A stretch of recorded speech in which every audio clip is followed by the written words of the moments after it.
예, 성도님들 만나 뵙게 돼서 반갑습니다. 예, 사도행전 19장 말씀 보시도록 하겠습니다.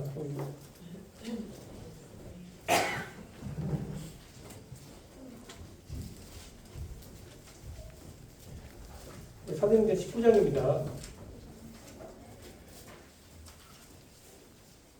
신약성경 220페이지 예, 사도행전 19장 1절부터 20절 말씀까지 제가 읽도록 하겠습니다. 제가 빨리 읽도록 하겠습니다. 사도행전 19장 1절부터 20절까지입니다. 아볼로가 고린도에 있을 때 바울이 윗지방으로 다녀 에베소에 와서 어떤 제자들을 만나 이르되 너희가 믿을 때 성령을 받았느냐 이르되 아니라 우리는 성령이 계심도 듣지 못하노라. 바울이 이르되 그러면 너희가 무슨 세례를 받았느냐 대답하되 요한의 세례니라.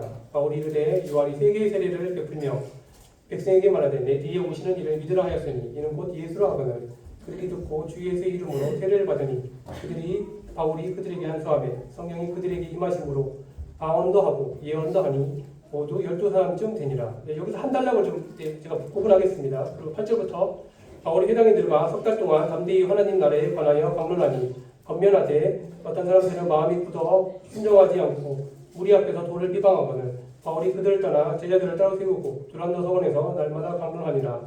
2해 동안 이같이 하니 아시아에 사는 자는 유대인이나 헬라인이나 다 주의 말씀을 듣더라. 여기까지 두 번째 단락입니다. 그리고 11절부터입니다. 하나님이 바울의 손으로 놀라운 능력을 행하게 하시니 심지어 사람들이 바울의 몸에서 손수건이나 앞치마를 가져다가 병든 사람에게 얹으면 그 병이 떠나고 악기도 나가더라. 이에 돌아다니며 마술하는 어떤 유대인들이 시험삼아 악기 들린 자들에게 주 예수의 이름을 불러 말하되 내가 바울이 전파하는 예수를 의지하여 너희에게 명하노라 하더라. 유대인 한 제사장 스게와의 7 아들도 이 일을 행하더니 악기가 대답하여 이르되 내가 예수도 알고 바울도 알거니와 너희는 누구냐 하며 악기 들린 사람이 그들에게 뛰어올라 이기니 그들이 상하여 벗은 몸으로 그 집에서 도망하는지라. 에베소에 사는 유대인과 헬라인들이 다 이 일을 알고 두려워하여 주 예수의 이름을 높이고 믿은 사람들이 많이 와서 자복하여 행한 일을 살리며 또 마술을 행하던 많은 사람이 그 책을 모아가지고 와서 모든 사람 앞에 불사르니 그 책을 계산한 즉 은 5만이나 되더라. 여기까지 세 단락입니다. 마지막 결론 20절입니다. 이와 같이 주의 말씀이 힘이 있어 흥황하여 세력을 얻으니라. 제가 세 단락까지 분류했습니다. 오늘 말씀의 주제는요, 성도님들이 능력 있는 삶을 위한 세 박자. 제가 세 단락으로 구분했어요, 그렇죠? 능력 있는 삶을 위한 세 박자라는 주제로 말씀을 좀 나누도록 하겠습니다. 성도님들 그 박자라는 제가 말씀을 드렸는데 박자 하면 여러분들 생각나는 노래가 있지 않습니까? 뭐 젊은 사람들은 모르겠는데 그 박자라는 그 연상되는 노래 중에 하나가 쿵짝쿵짝 쿵차작쿵짝 세 박자 속에 그죠? 사랑도 있고 이별도 있고 눈물도 있네. 그동안 송대관 가수가 했는데 죄송합니다. 아까 전에 기원 성도님들이 거룩한 찬양을 불렀는데 저는 좀 세상적인 노래를 불러서 좀 죄송합니다. 사실은 이제 그 세 박자를 부른 이 세 박자의 그 가사를 네 박자라는 노래의 그 가사를 지은 이 사람은요, 그 인생을 한 세 박자로 비유했던 것 같아요. 그렇죠? 사랑도 있고, 이별도 있고, 눈물도 있다. 그래서 이런 식으로 인생을 이제 그렇게 비유한 것 같습니다. 그래서 제가 이 비유를 드리는 이유는요, 사람들은 이제 흔히 좀 어떤 일이 잘 이루어지려면 박자가 잘 맞아야 된다고 합니다. 그렇죠, 선생님들? 제가 뭐 특별히 말씀드리면, 내가 이 사람하고 쿵짝이 안 맞아서 내가 일을 못하겠어. 그렇죠? 이 사람하고 박자가 안 맞아. 도저히 일을 같이 못하겠어. 우리 가끔씩 그런 말 쓰잖아요. 그렇죠? 쿵짝이 잘 맞아야 일이 잘 들어가고, 박자가 잘 맞아야지 서로 이제 화합이 잘 되는 것처럼 이와 같이 인생에도 이 세 박자가 있다면 그리스도인들의 삶에 있어서도 분명히 이제 영적인 박자가 필요합니다. 선생님.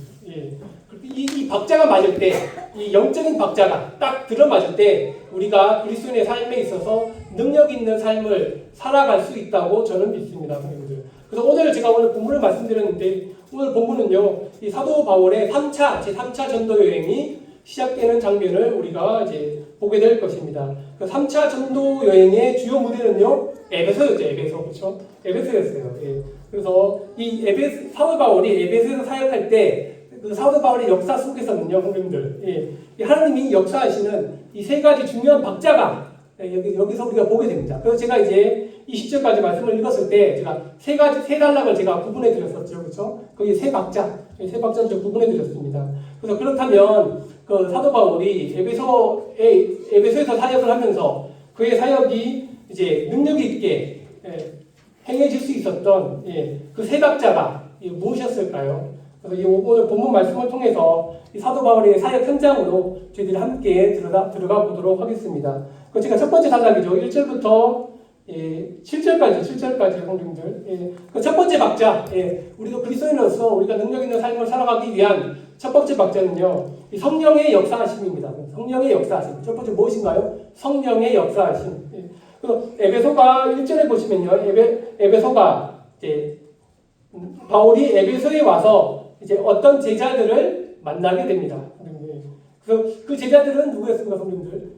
사도 바울이 그 제자를 만나봤는데 그 제자들을 알고 보니까 그 세례 요한의 제자였던 거죠, 그렇죠? 그 세례 요한은 어떤 사람이었습니까? 그 메시아의 오심을 예비하였던, 그렇죠? 아주 훌륭한, 그렇죠? 선지자 중에서도 아주 훌륭한 선지자, 그렇죠? 예수님께서도 칭찬하셨던 아주 위대한 그 선지자였던 그 세례 요한의 제자들을 사도 바울이 만난 것이었어요. 에베소에서 만난 것이었어요. 성도님 한번 생각해 보십시오. 그 아주 유명했던 아주 위대한 선지자의 그 제자들, 세례 요한의 그 제자들을 사도 바울이 만났을 때 바울의 마음은 어떠했을까요, 성도님들? 아주 기쁘지 않았을까요, 성도님들? 야, 그렇게 소문만 듣던 아주 위대했던 메시아의 길을 예비했던 세례 요한의 이 제자들을 내가 만나는구나. 기뻐했을 텐데 오히려 이제 사도 바울은 그렇지 않았어요. 오히려 2절에 보시면요, 뭐라고 합니까, 성도님들?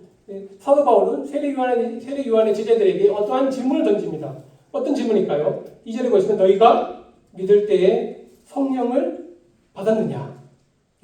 뜬금없을 수도 있겠지만 사실 이건 매우 중요한 질문입니다, 성도님들. 그래서 저는 이 2절 말씀에 너희가 믿을 때 성령을 받았느냐라는 이 말씀을 통해서 우리가 깨닫는 교훈은요, 제자라고 해서 다 똑같은 주님의 제자가 아니라는 사실입니다, 성도님들. 그래서 이 사도행전에서 이 제자라는 말의 뜻, 신약에서, 특별히 신약에서 이 주님의 제자라는 말의 뜻은요, 성도님들, 예수님을 메시아로 고백하며 그분을 따르는 모든 그리스도인들을 주님의 제자라고 합니다. 또한 특별히 그리스도인들은 성령의 침례를 받아, 그렇죠?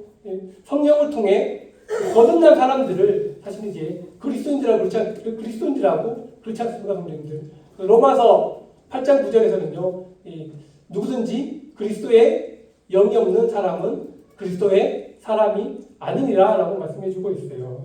그래서 결국 예수님의 이 참된 제자는요, 성령을 통해서 거듭나, 성령을 통해서 새 생명을 받아 성령의 인도하심을 받는 모든 그리스도인들을 일컬어 주님의 제자라고 성경에 이런 명확하게 기록되어 있습니다. 그래서 특별히 우리 사랑하는 성도님들, 우리도 마찬가지로 주님의 제자로서의 삶을 지금 시작하기로 저희는 지금 결단하고 지금 이 길을 가고 있습니다. 이 길을 시작하게 하신 분이 누구십니까, 성도님들? 우리가 그리스도인의 길을 가기 위해서 이 첫 번째 이 시작의 길을 놓아주신 분이 누구십니까? 바로 성령님 아니겠습니까, 성도님들? 성령님이 우리가 제자로서의 길을 가도록 우리가 시작하게 하신 분이 성령님입니다. 그리고 주님의 제자로서의 정말 주님의 참된 제자는요, 성령의 인도하심을 따라 살아가는 사람들이 주님의 제자라는 것입니다. 그렇다면 저는 성도님들한테 좀 여쭤볼 것이 있어요. 그렇다면 성도님들은 성령을 받으셨습니까? 여러분들은 성령을 받으셨나요? 성도님들? 받으셨다고 저는 믿습니다. 받으셨으니 우리가 지금 이 자리에 있는 것입니다.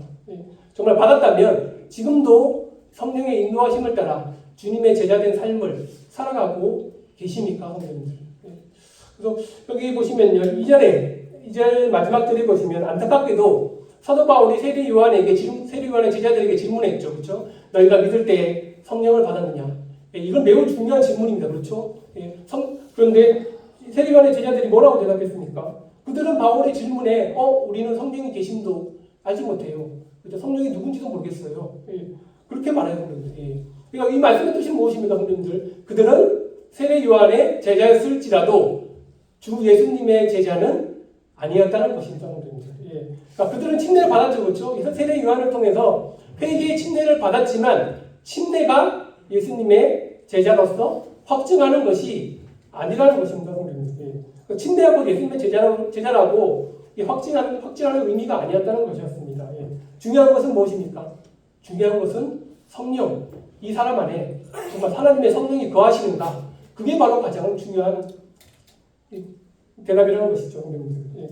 중요한 것은 이 세례 요한의 제자들은 성령이 그들 안에 거하지 않았다는 것이었습니다, 성령님. 그러니까 저는 한번 그렇게 생각해 보게 돼요, 성령님들. 그럼 우리는 바울의 입장에서 한번 생각해 봤으면 좋겠어요. 바울이 왜 세례 요한의 제자들에게 왜 이 질문을 했을까? 너희가 믿을 때 성령을 받았느냐? 예. 그러니까 우리는 사실 성령들한테 만날 때마다 이 질문 잘 안 하잖아요, 그렇죠? 예민하기 때문에.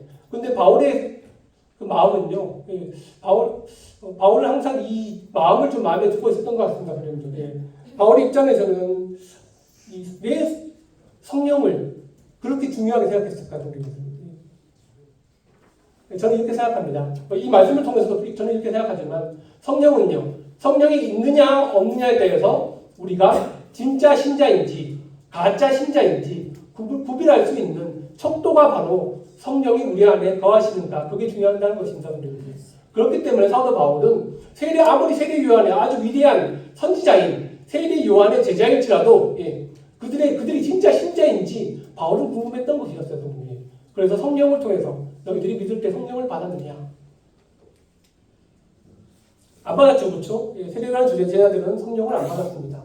그래서 좀 안타깝지만 그들은 가짜 신자였죠, 그렇죠? 이런 말씀드리면 안 되지만 진짜 신자는 아니었다는 것이었습니다. 그래서 바울은 어떻게 합니까? 여기 보시면 4절이죠. 바울이 이르되 요한의 회개를 세례를 베풀며 나와죠. 백성에게 말하되 내 뒤에 오시는 이를 믿으라 하였으니 이는 곧 예수라 하거늘. 그래서 바울은 세례 요한의 제자들에게 세례 요한이 이 땅에 온 목적, 당신의 스승인 세례 요한은 메시아의 오심을 예비했던 그런 아주 훌륭한 선지자였지만, 선지자였고, 그렇죠? 메시아에 대해서 믿으라고 가르쳤던 그런 선지자였기 때문에 그 메시아가 바로 십자가에서 우리의 죄를 위해서 죽으시고 부활하신 주 예수 그리스도라는 사실을 그들에게 복음을 전했다는 것이었습니다. 그래서 그들이 주 예수 그리스도를 진심으로 믿었을 때 5절에 나오죠. 5절에 그들이 듣고 주 예수의 이름으로 세례를 받으니 6절에 바울이 그들에게 안수하며 성령이 그들에게 임하심으로. 세례요한의 제자들이 주 예수 그리스도를 진심으로 믿었을 때 그들에게 성령이 임하였다는 것입니다. 이 사건은 정말 매우 중요해요, 성도님들. 이 사건은 세례요한의 12제자들이죠, 그렇죠? 여기 7절에 보면 12사람쯤 되니라. 세례요한의 12제자들이 에베소에서 주 예수 그리스도를 믿고 구원받은 이 사건은요, 성도님들. 이 사도 바울의 에베소 사역, 그렇죠? 에베소 사역의 첫 출발지가 됩니다. 사역의 출발지요. 그래서 이 세례요한의 제자들이 12제자들이 성령 침례를 받음을 통해서 에베소 사역이 시작되었습니다. 이러한 사역의 과정에서 누가 역사하셨습니까, 성도님들? 사람이 역사했습니까? 아닙니다. 오직 성령님께서 그들에게 역사하시는 것입니다. 사랑하는 성도님들, 저는 여기서 성도님들에게 한 가지 질문, 우리 스스로 질문 한번 해봤으면 좋겠어요, 성도님들. 그렇다면 세례요한의 제자들이 예수님을 믿어 성령을 받았는데, 그렇다면 지금 여기 계신 남자교회 성도님들, 나 자신도 마찬가지지만 나는 정말 내 안에 성령님이 거하다는 사실을 나는 어떻게 알 수 있을까요?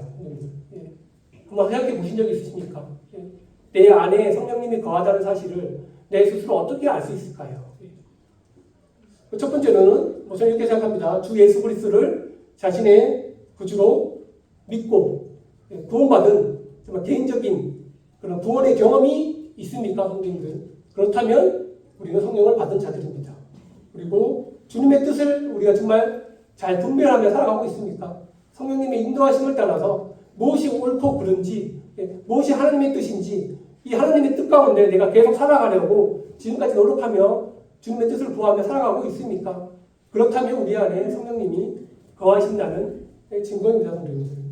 그래서 이 그리스도인에 있어서 이 능력 있는 삶은 내가 뭐 어떤 누구의 제자, 내가 어떤 누구의 제자인지, 내가 뭐 아주 막 훌륭한 형제님의 내가 뭐 수제자야, 그렇죠? 내가 어떤 훌륭한 형제님의 밑에서 내가 말씀을 배웠어. 그것이 중요한 것이 아닙니다, 성도님들. 또한 그리스도인에 있어서 능력 있는 삶은 내가 지금 200명이 넘는 교회, 300명이 넘는 아주 큰 교회에 내가 지금 다니고 있어. 그 교회 출신이라고 해서 결정되는 것이 아닙니다, 성도님들. 오직 우리 안에 거하시는 성령님의 능력으로 우리의 삶이 힘있게 역사하는 것입니다, 성도님들. 또한 능력 있는 삶은 우리의 노력으로 시작되는 것이 아닙니다. 오직 성령님의 인도하심에 우리가 순종하는 삶을 살아갈 때 우리의 삶이 우리 그리스도인의 삶이 능력 있게 역사한다는 사실입니다, 성도님들. 그래서 이 첫 번째 박자 제가 말씀드렸어요, 성도님들이. 그리스도인에게 있어서 능력 있는 삶을 위한 첫 번째 박자는요, 성령으로 시작하셔야 됩니다. 성령으로 시작. 두 번째 박자, 8절부터 10절 두 번째 단락인데요. 두 번째 박자는요, 철저한 가르침과 배움의 삶이 필요하다는 것입니다, 성도님들. 그래서 성령으로 우리는 시작했죠, 그렇죠? 우리는 모두 예수 그리스도를 믿을 때 성령을 받아, 그렇죠? 성령의 침례를 받아 그리스도의 삶을 시작했습니다. 우리의 그리스도의 삶을 시작하게 만들었던 첫 번째 원동력은 성령님이었습니다. 성령님으로 시작한 삶은 어떻게 해야 됩니까? 반드시 말씀을 통해서 자라가야 됩니다, 성도님들. 제가 이제 8절에서 두 번째 박자, 8절에서 10절 두 번째 박자에 들어가기 전에 에베소에 대한 간략한 배경을 제가 조금 말씀드릴게요. 에베소에 대한 아주 간략한 배경. 에베소는 로마 제국이 지배하던 아시아라는 아시아라는 주의 아주 수도 중심 도시였습니다, 성도님들. 그 에베소는요. 그 근처에 무역 항구도 있었고, 그 무역, 정치, 문화의 중심지였던 그 도시였기 때문에 사실은 여러 민족과 종교들이 섞여 있었던 무역 도시였습니다, 성도님들. 그래서 여기 이제 에베소에서는 나중에 또 기회가 되면 말씀드리지만 에베소에서 가장 유명한 신은 아데미 여신, 그렇죠? 그곳에는 아데미 여신을 섬기는 도시로 유명했고 또한 마술과 신비주의 종교로 매우 유명한 도시였습니다. 그래서 우상과 신전이 난무한 도시가 에베소였다. 그러니까 제가 이전에 18장 제가 말씀드릴 때 그리스 아테네, 그렇죠? 그리스 아테네에 대한 도시에 대해서 제가 말씀드렸죠, 그렇죠? 바울은 예전에 에베소에 가기 전에 그리스 아테네에 대한 아덴 도시를 방문한 적이 있었어요, 그렇죠? 그래서 그곳에서 우상들이 그냥 많은 것을 보고 바울은 그냥 정말 화가 이렇게 불을 듯이 일었던 그 모습을 보게 되었는데요. 그것도 엄청난 우상의 도시였지만, 근데 아테네라는 도시의 특징은요, 어떤 도시였죠? 철학과 사상의 도시였던 반면에 오늘 우리가 보게 된 에베소라는 도시는 우상과 신전이 난무한 도시, 신전 종교와 마술, 신비주의가 난무한 도시가 바로 에베소라는 도시였습니다. 그래서 이러한 종교적인 배경에서 이런 종교적 배경의 도시에서 필요했던 것이 무엇일까요, 성도님들? 사도 바울 입장에서 분명히 하나님의 말씀 아니겠습니까? 하나님 말씀에 대한 철저한 가르침을 통해서야만이 이 에베소라는 이 지역에 우상과 신전이 난무한 이 에베소라는 도시에 하나님의 말씀이 전파되어질 수 있고 복음이 전파되어질 수 있다는 것을 사도 바울은 깨달았던 것이었어요. 그래서 이 사랑하는 성도님들, 저는 이 짧은 에베소라는 이 종교적인 그 도시를 통해서 우리가 조금 생각해 볼 수 있는 것은 사실 우리 시대에도 현재 그렇죠? 2026년을 살아가고 있는 우리 시대에도 이 다양한 형태의 우상과 세상적인 가치관들이 우리의 삶을 유혹하고 지배하고 있지 않나요, 그렇죠? 미디어라는 이 다양한 세상적인 보이지 않는 이 다양한 형태의 우상들이 그죠? 우리 젊은 세대들을, 우리 젊은 아이들을 그 믿음을, 그 신앙을 지배하고 있는 그 모습을 우리가 보게 됩니다. 그럴 때일수록 그렇죠? 이 미디어라는 다양한 형태의 우상과 세상적인 이 가치관, 그죠? 명예, 권력, 돈 이런 세상적인 가치관들이 지금 현재 2026년의 이 세상을 지배하고 있을 이때 우리의 신앙을 우리의 믿음을 무너뜨리고 있는 이때에 우리에게 필요한 것이 무엇이겠습니까, 성도님들? 하나님이 말씀이 우리를 계속 지배하도록 계속 배우고 가르치고 적용하고 그 말씀대로 살아가는 삶이 우리에게 필요하지 않겠습니까, 선생님들? 예. 그래서 이 8절에 보시면요, 바울이 회당에 들어가 석 달 동안 담대히 하나님 나라에 관하여 강론하며 권면하되라고 나왔어요. 바울은 석 달 동안 그죠? 회당에서 모인 사람들에게 유대인들도 있고 하나님을 경외하는 이방인들도 있을 것입니다. 그 사람들에게 하나님의 나라에 대한 복음과 하나님 나라에 대한 진리, 말씀의 진리를 석 달 동안 오랫동안 가르치기 시작했습니다. 그러니까 우리는 이 말씀을 통해서 좀 사도 바울의 그 마음을 우리가 간접적으로 들어갔으면 좋겠어요. 사도 바울이 어떤 마음으로 이곳에 가서 사역을 했는지에 대해서 그냥 간접적으로만 조금 이렇게 생각해 봤으면 좋겠어요. 우리가 사도 바울의 입장에서도 이 바울은 이 우상이 난무했던 이 에베소라는 도시에 무엇이 필요했는지, 무엇이 가장 필요했는지 깨달았을 것입니다. 여러분들도 한번 생각해 보십시오. 여러분들이 우상이 아주 난무했던 에베소라는 그 지역에 여러분들이 가게 되었을 때, 여러분들은 그곳에 가서 가장 먼저 무엇을 해야 될 것 같나요, 선생님들? 바울의 입장에서 바울은 어떤 행동을 취했습니까? 에베소라는 도시의 매우 중요성에 대해서 알고 있었어요. 아시아라는 이 주의 아주 큰 주의 아주 중심 도시, 이 수도인 이 에베소라는 이 도시가 이 우상과 신전으로 난무했던 이 도시에 이 하나님의 복음과 하나님의 그 진리의 말씀, 더 나아가 이 아시아의 그 심장부인 이 에베소에 교회가 개척되어야 된다는 그 사명, 사도 바울의 그 결심, 그 열정이 지금 이 말씀, 이 8절, 이 짧은 말씀에 숨겨져 있는 것이 아니겠습니까? 그래서 바울은 다른 지역들보다 더 오랫동안 에베소에 머물면서 복음을 전하고 말씀을 전합니다.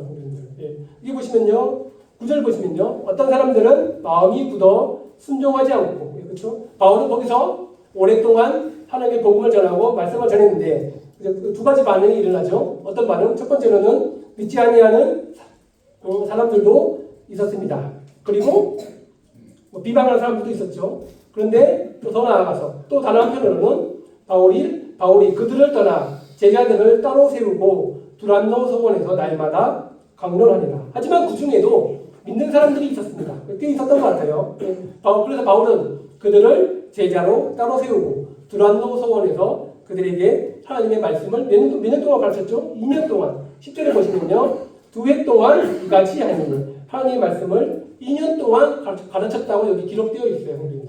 그래서 바울은요, 단순히 회당에서 일주일에 한 번 주일 말씀만 전파한 것이 아닙니다. 회당에서 그냥 안식일마다 그 말씀만 선포하는 것이 아니었어요. 그는 두란노 서원에 가서 날마다 말씀을 선포했습니다. 두란노 서원 어디에서 말씀을 전파한 것이 중요한 것이 아니에요. 여기서는 바울이 무엇을 했냐, 믿는 사람들에게 무엇을 했냐, 그것을 우리는 중요하게 봐야 됩니다. 그런 날마다 말씀을 계속 가르쳤습니다. 믿는 제자들을 따로 세워서 그들에게 하나님의 말씀과 하나님의 진리의 말씀을 계속적으로 양육했어요. 2년 동안 꾸준히 양육했습니다. 이러한 가르침과 배움의 결과로 10절에 보시면 어떻게 되죠? 2해 동안 이같이 하니, 그렇죠? 아시아에 사는 자는 유대인이나 헬라인이나 다 주의 말씀을 듣더라. 아시아의 많은 유대인과 헬라인들이 주의 말씀을 듣고 구원받는 역사가 일어났다는 것이었습니다.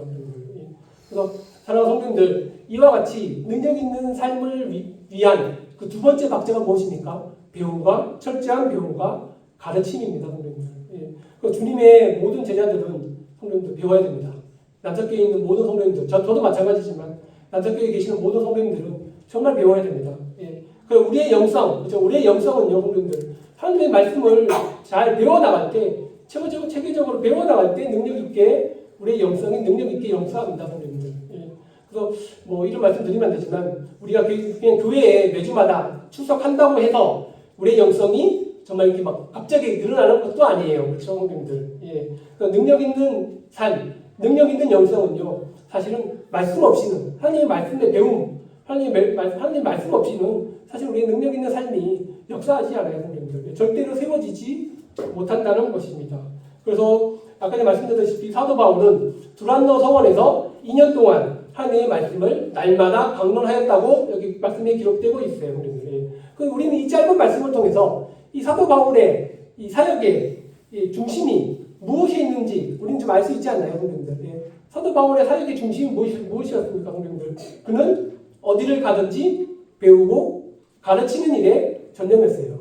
그는 어디를 가든지 교회를 세우든지 복음을 전하는 것도 중요했지만 복음이 전파되어져서 교회가 세워지면 어찌하든지 간에 거기 있는 신자들에게 하나님의 말씀을 체계적으로 잘 가르쳐서 그들이 또 다른 제자를 세우고 그들이 또 다른 제자를 세우고 그런 일을 하기를 사도 바울은 원했던 것이었어요. 그것이 바로 사도 바울 사역의 성교 방식이었다고 저는 생각을 하게 됩니다. 성도님들. 사랑하는 성도님들, 우리도 한번 이렇게 생각했으면 좋겠어요. 교회의 역할에 대해서 한번 우리는 생각해 봤으면 좋겠습니다. 성도님들이. 교회는 어떠한 곳입니까? 성도님들. 우리가 지금 섬기는 남산교회는 어떠한 곳입니까? 우리가 지금 섬기는 지역교회는 어떤 역할을 하는 곳입니까? 예배드리고 교제하고 기도하는 곳이 교회입니다. 그렇죠? 맞습니다, 성도님들. 하지만 더 중요한 것은요, 성도님들. 더 중요한 것은 남산교회가 예배드리고 교제하고 기도하는 교회가 되어야 됩니다. 맞습니다. 하지만 더 중요한 것은 이 남산교회 안에서 이 하나님의 말씀이 선포되어지는 곳이 되어져야 됩니다, 성도님들이. 그것이 교회입니다, 성도님들. 이 모든 성도님들이 모여서 이 하나님의 말씀을 연구하고 배워나가는 곳, 그곳이 바로 우리가 섬기는 교회가 되어야 된다는 것입니다, 성도님들. 그리고 이 초대교회도 그렇지 않습니까, 성도님들? 예루살렘 초대교회도 그들이 사도들의 가르침을 받아, 그렇죠? 떡을 떼며 교제하며 기도하기를 힘썼다고 나오죠. 그 첫 번째가 무엇입니까? 사도들의 가르침을 받았다라고 나와 있어요. 초대교회도 가르침에 힘썼다는 것이죠. 가르침에 힘썼다. 그러니까 예배하고 교제하고 기도하는 것도 중요했지만 제일 중요했던 것이 가르침 부분입니다. 말씀 위에 굳게 서는 것에, 교회가 말씀 위에 굳게 서는 것에 가장 큰 중점을 두었다라는 말씀입니다. 사랑하는 성도님들, 이 많은 교회들이 지금 오늘날 2026년에 정말 많은 교회들이 다양한 형태, 미디어라는 다양한 형태의 우상들과 세상적인 가치관들에 의해서 이 교회의 정체성을 잃어가고 있는 이 상황에서, 교회의 거룩함을 잃어가고 있는 이 상황에서 성도님들, 우리가 지금 섬기는 교회가 능력 있게 역사하는 교회가 되기 위해서 우리가 해야 될 것이 무엇입니까, 성도님들? 우리가 섬기는 지역교회가 지금 해야 될 것이 무엇입니까? 하나님의 말씀을 배우고 가르치고 그 말씀대로 살아내는 믿음의 공동체가 되어야 된다는 것입니다. 여기서 두 번째 박자 이제 끝내겠습니다. 지금까지 우리는 제가 몇 개 말씀드렸죠. 성령으로 시작하여 말씀으로 세워지고 있는 이 사역의 현장을 제가 보았습니다. 저희들이 보았습니다. 그렇다면 이 세 번째 박자, 그렇다면 이제 바울의 실제적인 이 삶을 통해서 이 세 번째 박자가 드러나려고 합니다. 11절부터 보실까요? 11절부터 19절까지 세 번째 단락인데요. 능력 있는 삶을 위한 세 번째 박자는 실제적인 믿음의 삶입니다. 그렇죠? 성령으로 시작했습니다. 그리고 말씀으로 자라나야 됩니다. 그리고 세 번째는 무엇입니까? 실제적으로 믿음의 삶을 나타내 보여야 된다는 것입니다. 여기 보시면요, 11절 보시면요, 하나님이 바울의 손으로 놀라운 능력을 행하게 하시니, 이제 바울의 삶 속에서 이 하나님의 능력이 나타나기 시작합니다. 하나님의 능력이 바울을 통해서 나타나는데 그 무엇이 나타났나요? 병이 고쳐집니다. 그렇죠? 귀신이 떠나갑니다. 그래서 여기서 우리가 주목할 것이 있죠. 바울이 행한 능력을 주목하는 것이 아니라, 그렇죠? 하나님이 누가 바울을 통해서 이런 일을 행하도록 역사하셨나? 이러한 관점으로 우리가 말씀을 봤으면 좋겠어요, 그렇죠? 바울이 행한 능력을 우리는 주목하면 안 됩니다. 바울이 이런 일을 행하도록 누가 이 능력을 주셨는가? 14절 보실까요? 14절. 유대의 한 제사장 시게와의 7 아들들도 이 일을 행하더니, 그러니까 유대의 한 제사장 시게와의 7 아들들도, 그러니까 바울이 행했던 그 능력을 자신들도 행한다고 여기 기록되어 있어요, 성도님들이. 결국은 그들도 시게와의 7 아들들도, 이 사람들도 예수님의 이름을 사용해서 그 예수님의 이름을 빙자하여 병을 고치고 귀신을 쫓아내는 그런 흉내를 내고 있었던 것 같았어요, 성도님들이. 하지만 스게와의 아들들과 바울은 어떠한 차이가 있습니까, 성도님들? 스게와의 7 아들들은 예수님을 전혀 인격적으로 만나지 못할, 그죠? 성령을 받지 못하고, 그죠? 주 예수를 믿고 성령을 받지 못하고, 하나님 말씀으로 세워지지 못한, 예. 그냥 일반 사람 아니었겠습니까, 성도님들? 예. 예수님과 전혀 인격적으로 관계 없는 사람들이었어요, 성도님들. 예. 그러니까 결국 어떻게 됩니까, 성도님들? 15절 보시면, 결국 귀신이 이렇게 말합니다. 악기가 대답하여 이르되, 내가 예수도 알고 바울도 알거니와 너희는 누구냐? 예, 그죠? 결국 수개와의 아들들은 어떻게 됩니까, 성도님들? 귀신들에게 패배하여 도망하게 됩니다. 16절 마지막 절에 보시면 그들이 상하여 벗은 몸으로 그 집에서 도망하는지라. 예. 이 말씀을 통해서 우리가 알게 되는 사실은요, 주님 없는 가짜 신앙의 결말이 이거라는 것입니다. 주님 없는 가짜 신앙, 성도님들. 그러니까 주님 없다는 말은 성도님들, 예. 성령을 받지 못하고 하나님의 말씀으로 인도함 받지 못하는 그런 사람들, 예. 주님 없는 사람 아니겠습니까, 성도님들이? 주님 없는 가짜 신앙의 결말이 이거라는 것입니다. 이름만 도용하는 신앙, 이름만 사용하는 신앙은 참된 믿음도 아니고 능력도 없다는 것입니다. 다시 한번 말씀드립니다. 예수님의 이름을 빙자하는 신앙, 예수님의 이름만을 사용하는 신앙은 무엇이 없습니까? 참된 능력이 없습니다. 능력 있는 삶을 살아갈 수 없어요. 예. 그래서 예수님과 관련된 신앙만이 참된 능력이 있다는 것입니다.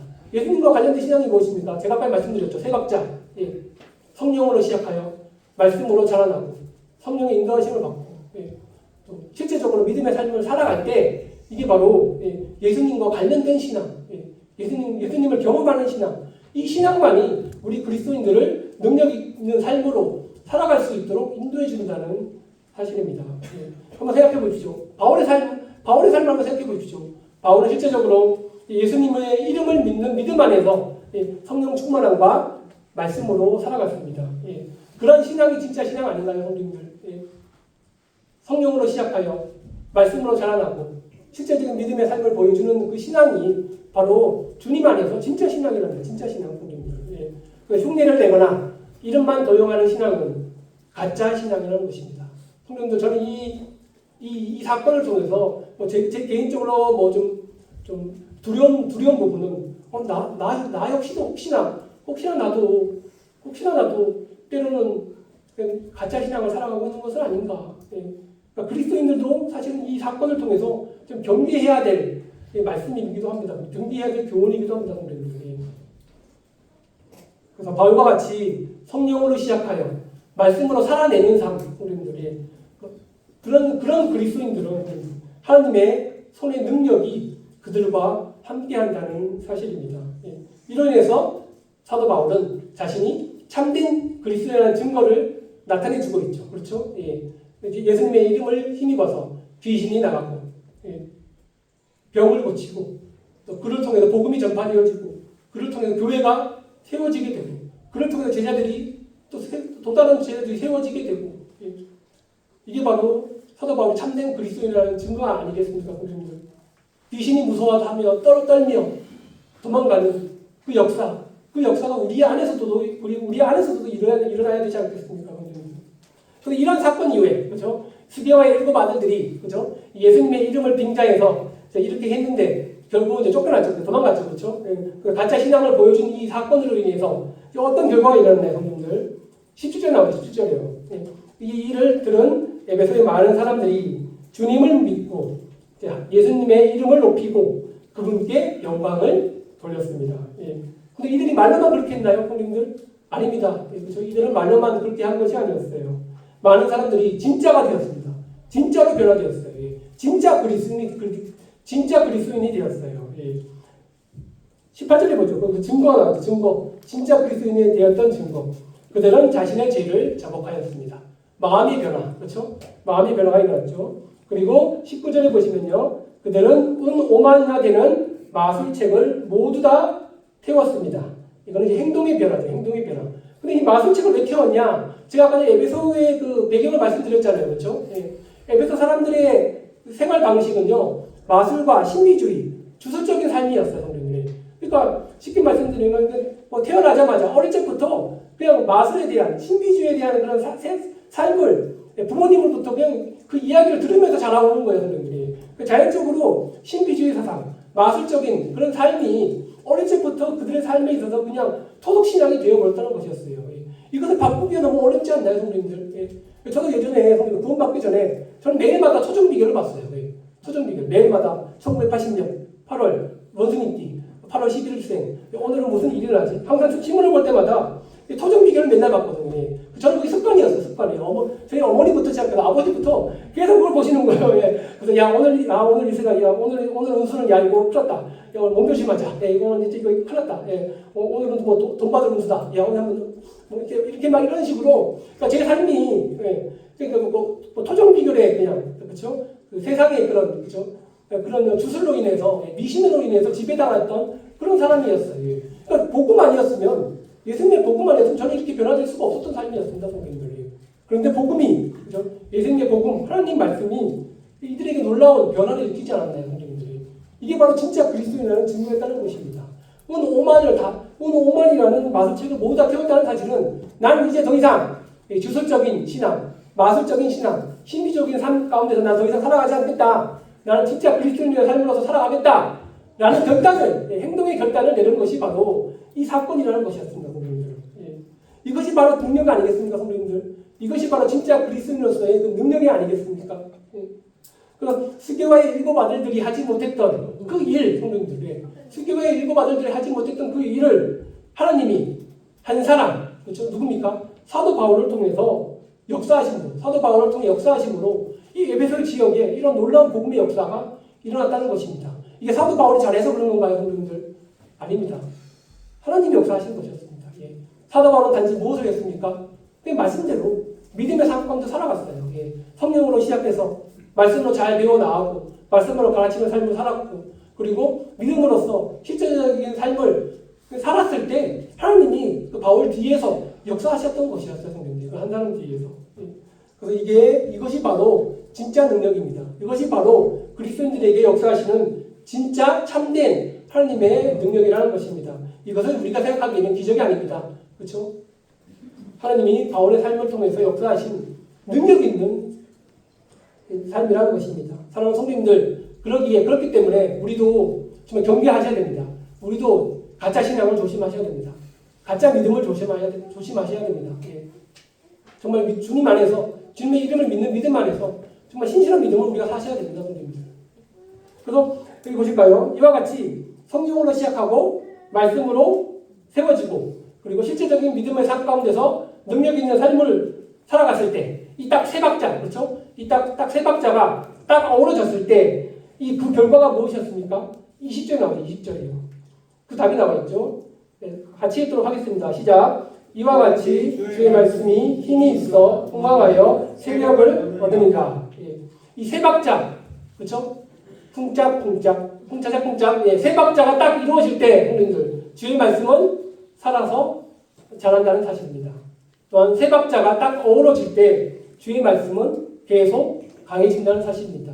또한 세 박자가 딱 어우러질 때 주의 말씀은 여기 뭐라고 나왔죠? 흥왕하여 세력을 얻으니라. 주의 말씀은 압도적으로 우리 삶 가운데서 역사한다는 사실입니다. 선생님들.